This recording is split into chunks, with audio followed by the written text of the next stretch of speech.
In life, there are winners and losers. And a lot like my seventh grade math teacher who liked cracking jokes at my expense, the class would soon find my jokes about her a lot more funny than her jokes about myself. Why do I bring that up, you ask? Because I heard her husband listens and wanted to throw a jab. Also because, just like Miss Clother, sometimes you can start a winner and end a loser.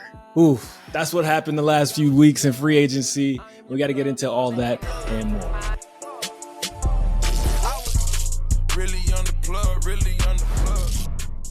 Talk about shots, man. Greet Bow is the first thing that comes to mind after that intro.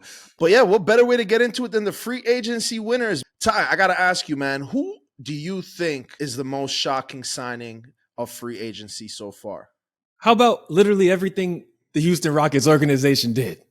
I mean, I like Fred VanVleet as much as the next guy, but 3 years for $130? Did I miss something? When did Fred VanVleet become a $40 million a year guy? I mean, is he going to come out halftime and do Drake cover songs on the logo? Like, how does this make sense? 19-7, yeah, that's cool. My boy Brunson was putting up 24-6, making half that.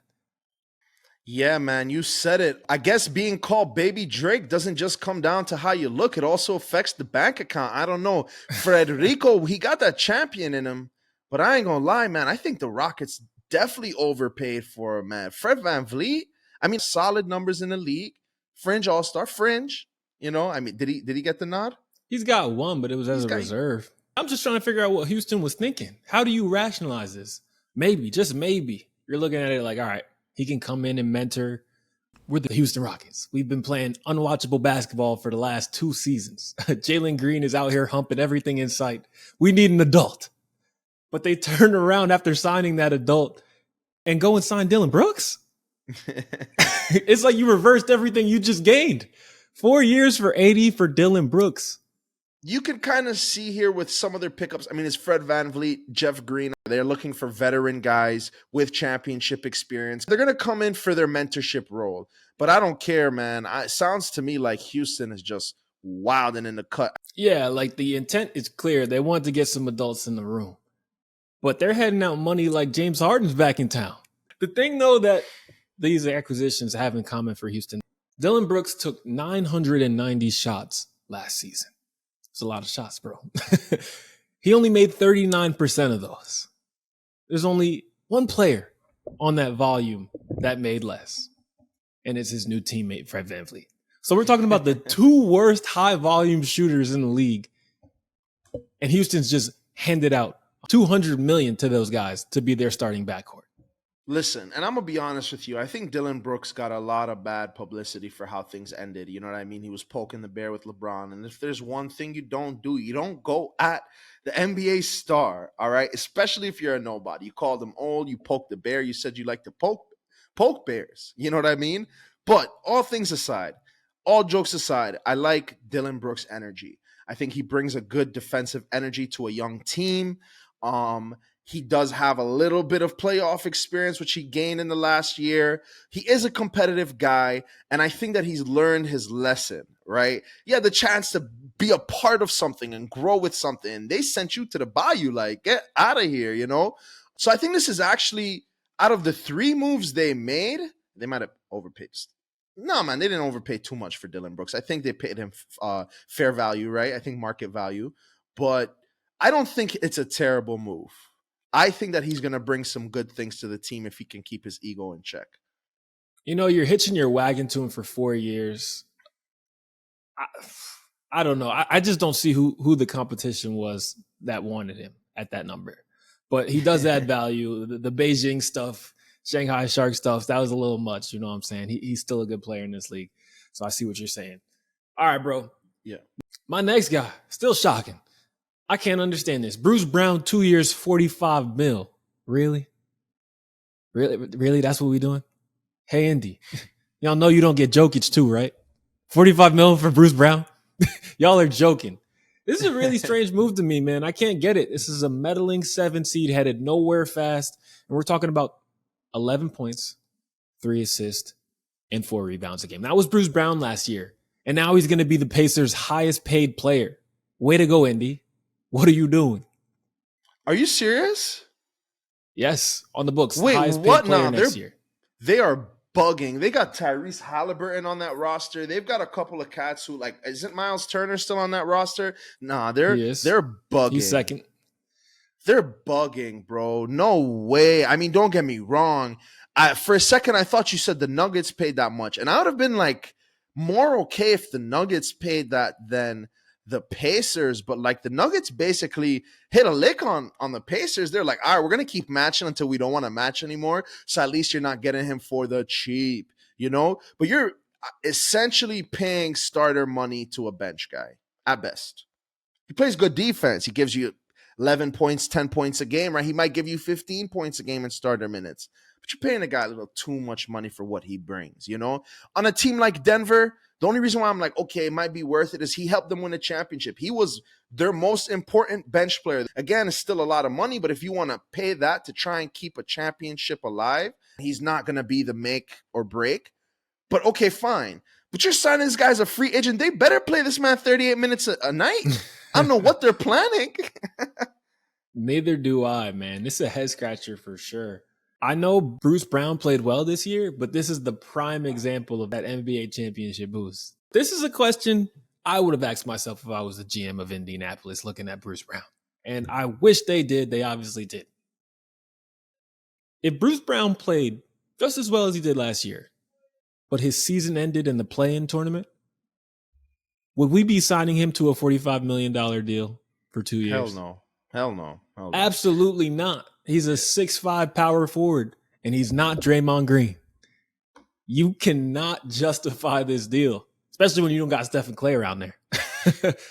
Especially when you don't have the ball handling and, like you said, the defensive prowess of a Draymond Green and the playmaking. Like it just doesn't. He's solid in all those areas too. Don't get us wrong, but he's not that. But Speaking of the Pacers, bro, we're not talking about shocking signs. It's time to move into the underrated category. And thankfully, my Knicks made this category for our list last year with Jalen Brunson emerging onto the scene as a superstar in New York. But this Pacer team, after all the crap we just gave them, did make a move I like a lot. Obi to the Pacers. I love it. I don't love why it happened because Tibbs couldn't figure out how to play him and Randall alongside each other. But Tyrese to Obi, oops, all 2023. Facts, bro. Facts. Nah, I think that was the steal of the free agency, man. I mean, the Knicks, I don't think they had much of a choice, but to me, man, Obi was one of the guys that you needed to keep. I thought he played good minutes for you guys in the playoffs. I thought he was developing every year, even though his minutes weren't necessary. Like, he didn't necessarily have a clear-cut role, but he played his way into a role, you know? And I just felt like he's one of the guys that was worth keeping for you guys if you wanted to build for the future. But at the end of the day, that's the way the cookie crumbles, and there's always going to be somebody willing to pay someone more.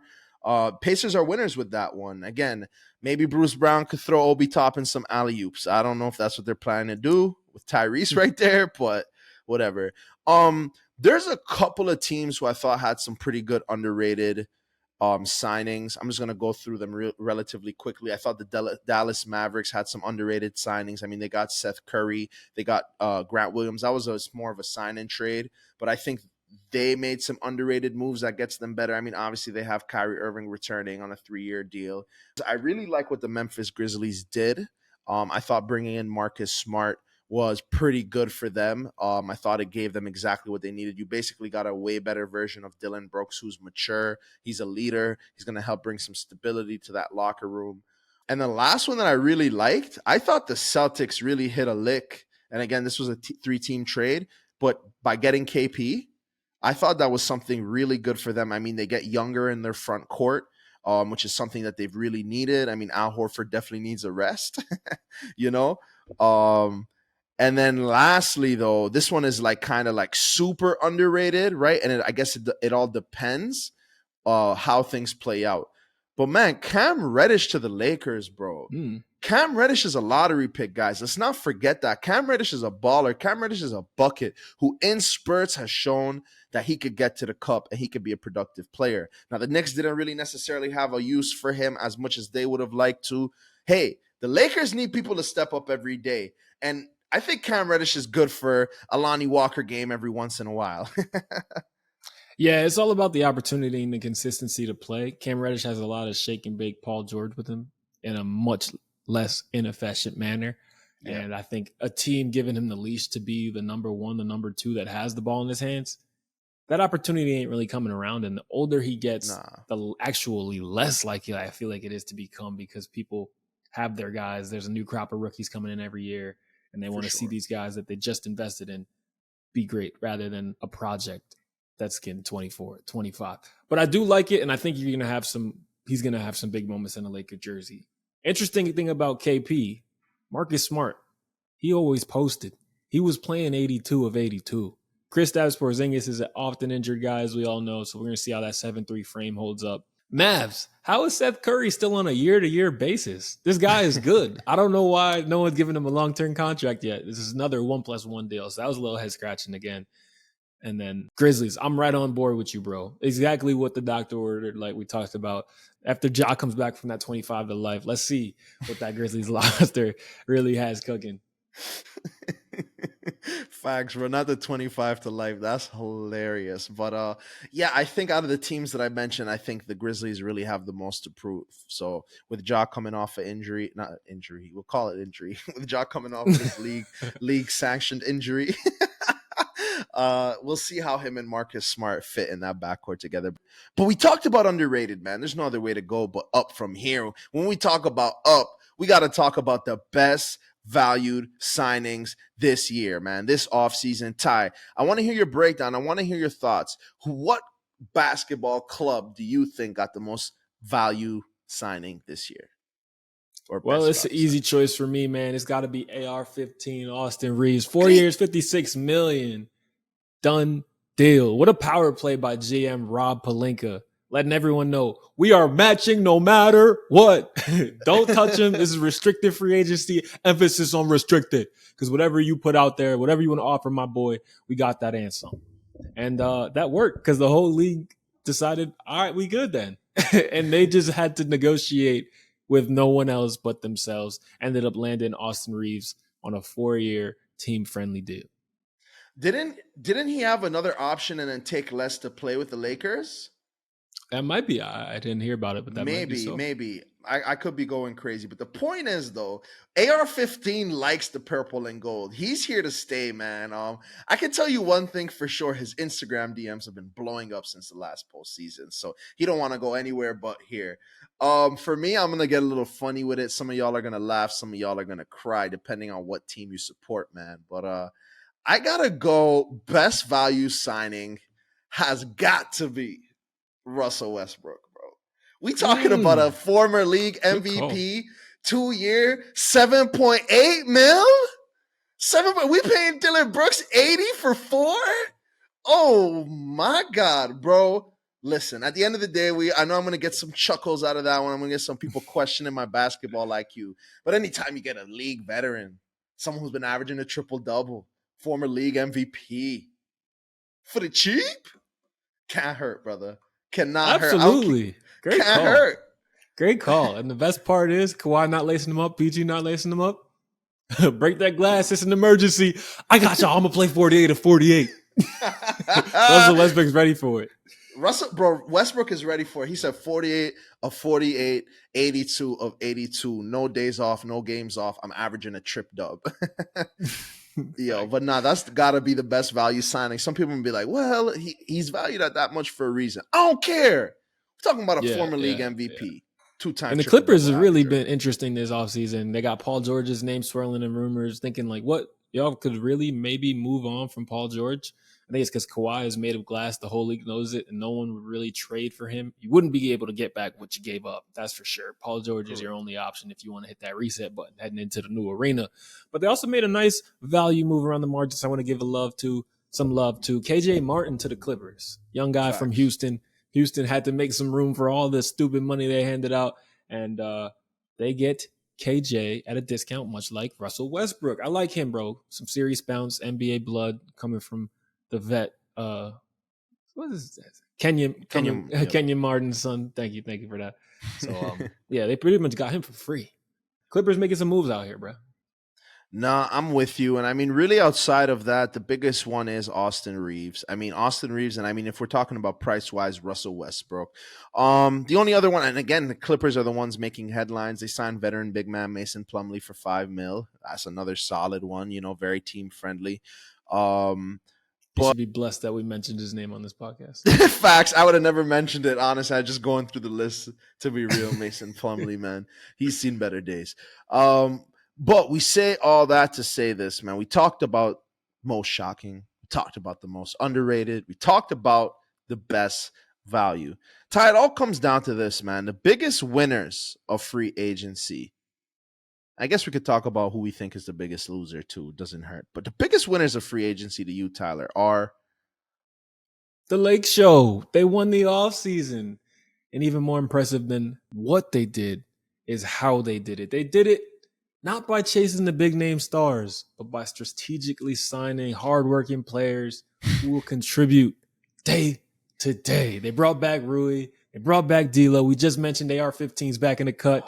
Players who already know the system, impact ready, and they add promising young talent like Gabe Vincent, proven to deliver when it matters most. What you got cooking over there, bro? Nah, I'm laughing because I'm like, man, everyone else focus on the stars and the Lakers focus on the bums, but I'm sitting there laughing to myself. None of these guys on this list is a bum, except for maybe.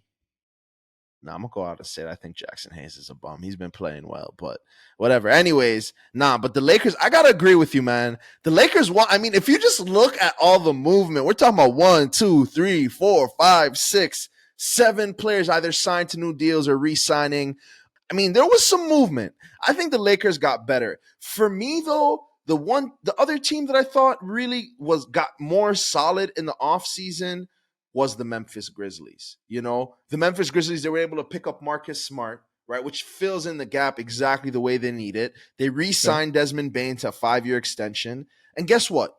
Chi-Town's favorite, D Rose, signs to the Grizzlies. Listen, I don't know how many minutes he's going to have on that squad, but you already know Derrick Rose is going to come off the bench and contribute. He's going to come out every single minute he plays. It's going to be the rose that rose through the concrete. The rose that grow through the So, concrete. Word, man.